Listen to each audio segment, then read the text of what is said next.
when you are, sir. Yeah, good afternoon. Again, want to just say how much I appreciated the Mizzou fan base for Saturday night. What an awesome atmosphere. Everything that I believe and dream that this place can and will be as we continue to build our program moving forward. Got a very difficult talent challenge this week. Obviously, Florida, a very good football team. A lot of very talented players, return a lot of guys, I think, on the defensive side of the ball. Brenton Cox Jr. stands out to me as probably the most disruptive defensive player we faced all season. They returned Ventrell Miller, who was injured last year at linebacker. I think he's the best linebacker we've played all year. They've got massive size up front on the defensive line. And then their back end is experienced with the two safeties that have played a lot of football, and Jason Marshall Jr. at corner is as good a corner as we've played. So defensively, they're very good. Their defensive coordinator does an outstanding job of mixing coverages, pressures, formation adjustments, not giving you the same picture. Offensively, it starts with their quarterback, Anthony Richardson. Very talented quarterback that can run and throw. He's got great command of what Coach Napier is trying to do offensively. Coach Napier is a very good football coach and knows exactly how he's building his team each week and what they're trying to do offensively to win. And they put their quarterback in the right situation. They're very big and physical up front with their offensive line. They've got a tremendously talented running back room. So it'll be a very difficult challenge. I think the challenge for us this week is to recreate the process and not get caught up in the outcomes. Don't worry so much about the outcome, but worry about the process and what we control, which is having a great Tuesday practice focused on our fundamentals and techniques and the things that we need to correct from the game, and not attach ourselves so much to the outcome that we can't emotionally be ready to go. We got to travel down there on the road at noon in a very difficult environment. So we've got an uphill battle ahead for us, but I believe in our football team, and I believe they will accept that challenge, and look forward to getting on the practice field with them today. With that, I'll open up for questions. Eli, when you talk about process, and you've mentioned a lot the last few weeks about the fight you see in your team, yep. How have you seen your group, I guess, develop that trait of running to the fight, as you mentioned? Yeah, I mean, just continue to show up. It's easy to look at the obstacles or say, I've been doing this for so long, but it's not working. It's kind of like going on a diet. Just because you've done it right for 15 days and you don't get the results you want, you got to stick with it. Same thing with working out. Same thing with building a program and finding ways to win. You got to stick with the process, recreate the process every week. And I'm proud of not only our players but our coaches not being so attached to the outcomes that they can't emotionally reinvest themselves each week in the process. And I thought last week that's something that we absolutely did. We reinvested in the process and gave ourselves an opportunity. But this week doesn't care what last week did. This week cares about what this week's going to do. After you had time to go back and look at the tape from last week, offensively, what did you see that you kind of liked that maybe you want to build on this week? Anything encouraging there? Yeah, I mean, I thought there was a lot of things encouraging going against that defense. Scored 22 points. I thought we were able to run the football effectively. We, created some explosive plays down the field, threw the ball down the field. But ultimately, we had too many drives that came up empty as far as touchdowns in the red zone, and obviously critical penalties and critical situations, and we've got to improve in third downs. But I thought there was a lot of things that were good from that game. Having bounced back last week, like you said, coming off such a tough game, is it easier to do this week, harder to do, no different, having to do it the second week in a row? We'll find out. I don't know.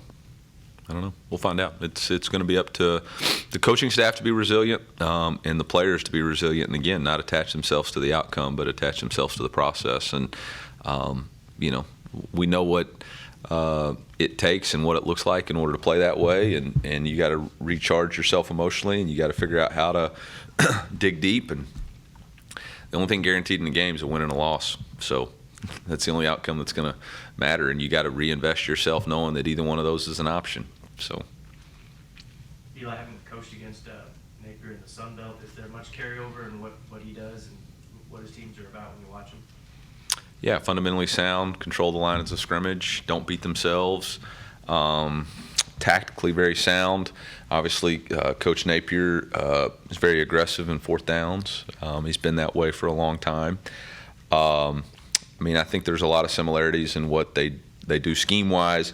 Obviously, when we were at Appalachian State, Dave Roberts was the defensive coordinator, but Coach Tony was on the staff. So I think there's some familiarity and consistency there. Coach, what's the key what was the key to the fast start against Memphis as opposed to the starts you guys had against Kansas State and Auburn? I mean, I think defensively we came out and stopped them. 3 plays, created field position for us offensively.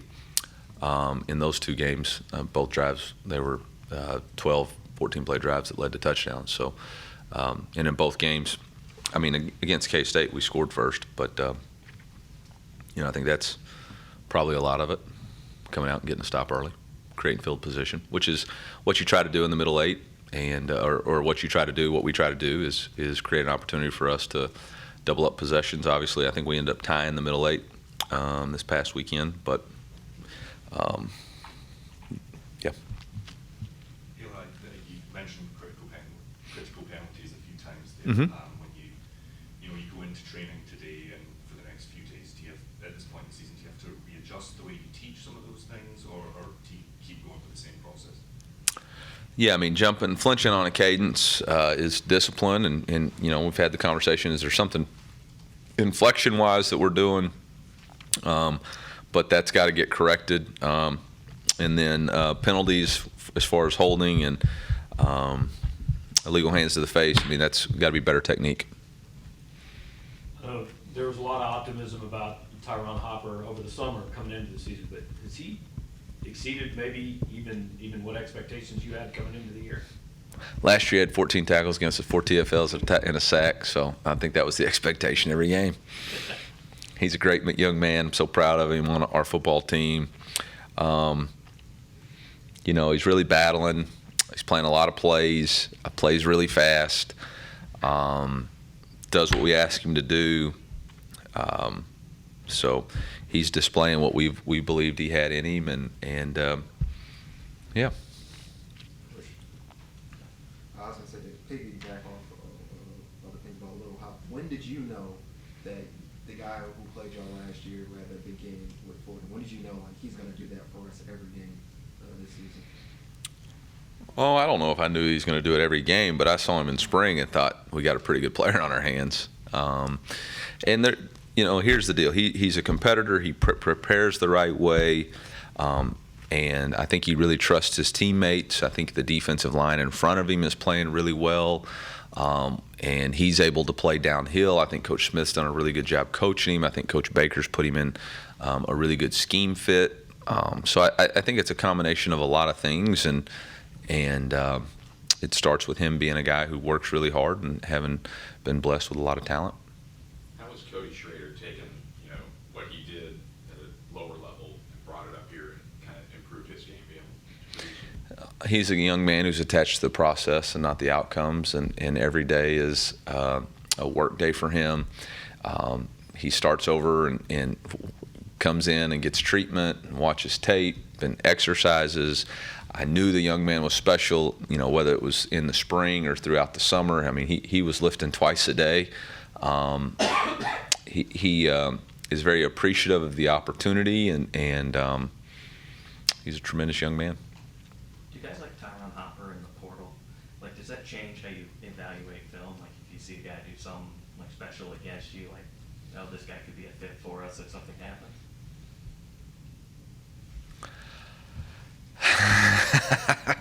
Well, that gets into a tough question in college football.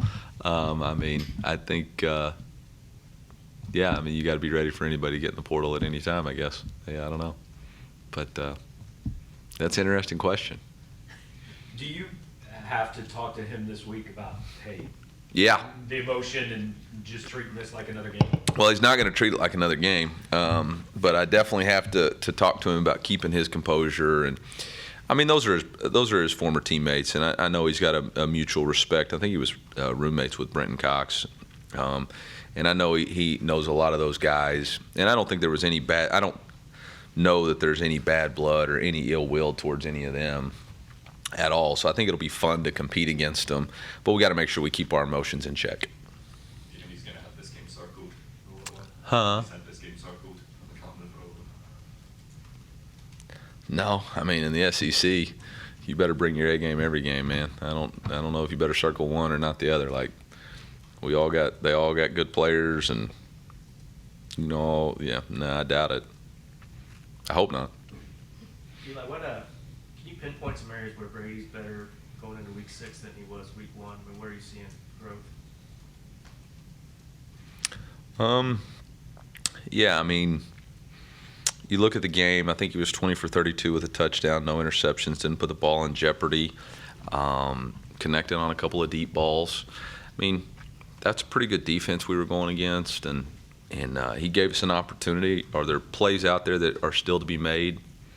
Absolutely. I mean, there's better calls to be made by me.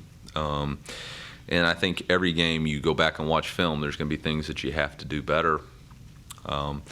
But he's given us an opportunity to win the game, and we got to go finish it. I mean, he's given us the opportunity in the last 2 games to win, and we've got to finish.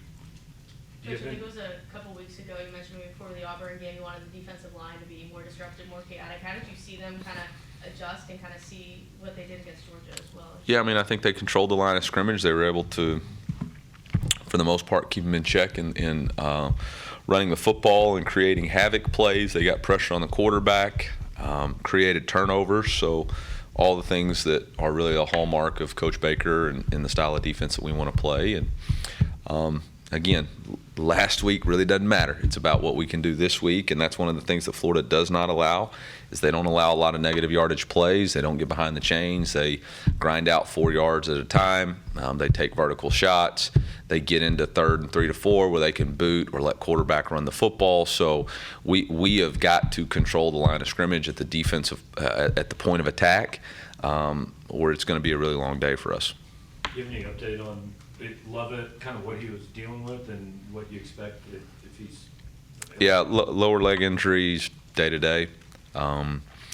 See what he looks like today and kind of go forward. But, yeah, it's kind of day to day. I think right now it's probably 50-50. Did you expect this kind of output from Dom, though? 6 catches, 84 yards in just the first half? Yeah, it was really a tough blow for us offensively because he was playing so well and so fast out there, and really was a mismatch in the game, and for him to go down the way it just was, it was tough. It's tough when you lose one of your better players offensively, if not your best player on offense. You got to find a way to recreate that offensive game plan. So, we've known he's a really good player, and again, that goes back to what our belief was in the spring, which was we need to let him grow and develop. We knew instead of trying to move him around all the time, let's let him become the best age possible and then funnel the game plan through those specific things that he does well, and that's kind of what we've done.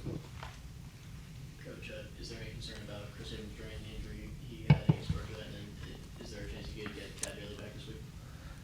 There is concern about KAD. Again, he's day-to-day.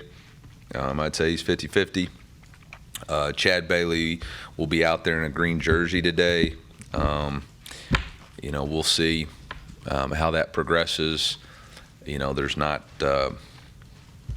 I'd say that's more doubtful, but we'll see as the week goes on and be able to update that more Thursday. Who's Richardson compared to athletically? I mean, have you seen guys that you would put in a similar vein?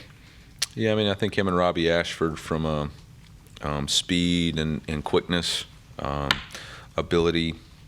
I think he's just maybe 3 inches taller and about 40 pounds heavier. I mean, he's very similar to KJ Jefferson, probably, as far as speed, athleticism, ability to throw, run an offense, make good decisions. If you don't hit him in the mid sternum to the thighs, you're not going to get him down.